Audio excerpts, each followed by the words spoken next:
ഹെൽപ്പിന് വെച്ചായിരുന്നല്ലോ. ആരെ? അപ്പുറത്തെ ബിജുവിന്റെ പൊക്കമുള്ള നമ്മുടെ മോനെ. എന്നിട്ടെന്താ ഞാൻ തൂങ്ങാൻ കേറി അങ്ങോട്ട് നിന്നതും ഐസ് പെട്ടി വന്നല്ലോ. അവൻ ഐസ് മേടിക്കാൻ പോയി. അത് കഴിഞ്ഞ് അവൻ തിരിച്ചു വന്നപ്പോ ഞാൻ കണ്ണും തള്ളി താഴെ കിടക്കുക. എന്റെ അടുക്ക ചോദിക്കുക, അച്ഛാ 10 രൂപ വരുന്ന, ഞാൻ ഐസ് മേടിച്ചിട്ട്. ഈശ്വര ഭഗവാൻ, ഇത്രയും സ്നേഹമില്ലാതെ പോയല്ലോ നമ്മുടെ മോന്. അവന് സ്നേഹമില്ലെന്ന് പറയണ്ട, നിനക്ക് സ്നേഹമുണ്ടോ? എടി, എന്തെങ്കിലും സ്നേഹം ഉണ്ടായിരുന്നുണ്ടെങ്കിൽ ഞാൻ അവിടെ നടുവും തല്ലി കിടക്കുമ്പോ എന്നെ വന്നല്ലേ പിടിക്കേണ്ടത്. അപ്പൊ മേളിൽ നിന്ന് വേണം കുഴ ഒടിച്ചോണ്ട് നീ ആടിന് കൊടുക്കാൻ കൊണ്ടുപോയില്ലേ? അതെ, ആടിന് കൊടുക്കാൻ പോകും. മട്ടൻ 1 കിലോന് 800 രൂപ വില. ഈ പൊട്ടനെ കൊടുത്താൽ വല്ലതും കിട്ടും. പൊട്ടനല്ല, കുട്ടൻ. ആ, രണ്ടും കണക്കന്നെ.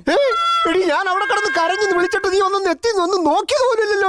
ആര് പറഞ്ഞു നോക്കിയില്ലാന്ന്? നിങ്ങൾ അവിടെ നിന്ന് ചന്തിയേന്ന് വിളിച്ചപ്പോൾ ഞാൻ ഒന്ന് നോക്കി. നിങ്ങളുടെ ചന്തിക്ക് ഒരു കുരു ഞാൻ കണ്ടില്ല. എടി, ചന്ദ്രിക എന്നാ വിളിച്ചത്.